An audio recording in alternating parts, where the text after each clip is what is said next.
Ronaldo, vamos falar do seguinte.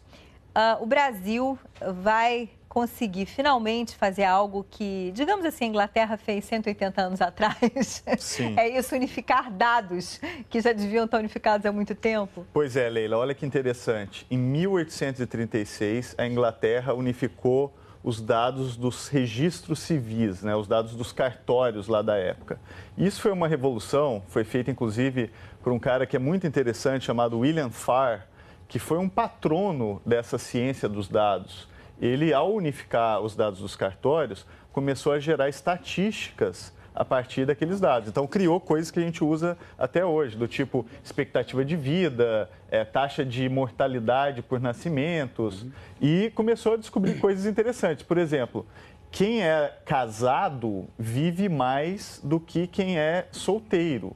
Ele começou a provar estatisticamente que isso é verdadeiro. Que já tinham essas pesquisas há algum tempo, não é? Havia hipótese, aparecem, exato, mas ele pegou 25 mesmo. bilhões de registros, inclusive usou registros até de fora da Inglaterra e provou que a pessoa que era casada vivia muito mais do que quem não era. Inclusive, quando a pessoa ficava viúva, a chance dela morrer ali logo depois de se enviuvar era muito alta e ele provava isso com esses registros.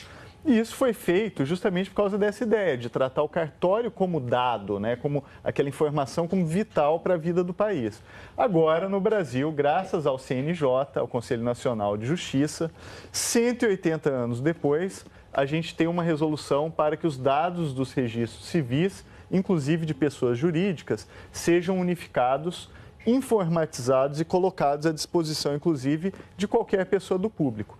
Isso, ao meu ver, é revolucionário. Eu acho que esses dados permitem, primeiro, você tomar o pulso da atividade econômica em tempo real do país. Então, você pode medir, por exemplo, o ciclo de nascimento e morte das pessoas jurídicas, você pode sentir demanda, por exemplo, em vários mercados.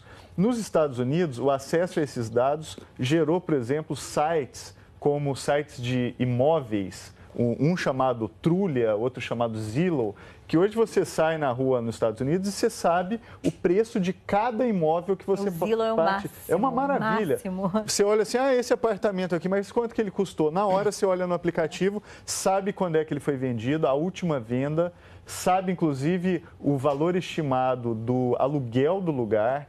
Eles conjugam esses dados com dados, por exemplo, de criminalidade na região, acesso a escolas, hospitais.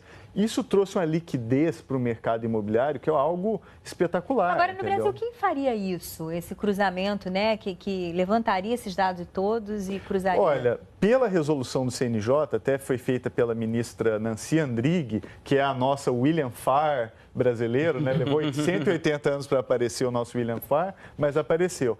Essa atribuição fica com os próprios cartórios. Eles têm agora essa obrigação de unificar esses registros. Agora, o que é importante é que esses dados sejam tratados como dados públicos. Sim. No sentido de que o cidadão que quiser consultar essas informações tem que ter o direito de fazer isso.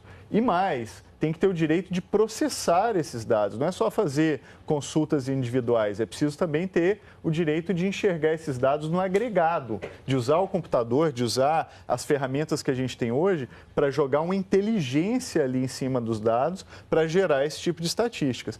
Isso, como eu disse, é revolucionário. Isso pode gerar modelos de negócio, de eficiência, que eu acho que o Brasil está precisando muito, né? A gente está precisando disso. Então, é um primeiro passo. E um passo também para, quem sabe, até acabar com a burocracia, com reduzir essa carga desse custo Brasil que a gente tem hoje no país, para a gente ter um país mais eficiente e inovador. Esses dados são um grande manancial para você também gerar inovação. Isso que eu acho importante. Quando a gente conversa com o estrangeiro que vem morar aqui, né, quando eu faço o clube dos correspondentes e tal, os jornalistas dizem, não, esse negócio do cartório que você tem que... É uma loucura, né? Recentemente, um amigo meu alemão firma, passou... não sei o que e tal. Recentemente, um amigo meu alemão passou um dobrado lá no Rio Grande do Norte, que teve que resolver um assunto, bateu o carro, sei lá. Ele ficou uma semana indo de lugares em lugares para acertar a coisa da carteira dele de motorista. Custo Brasil, enfim.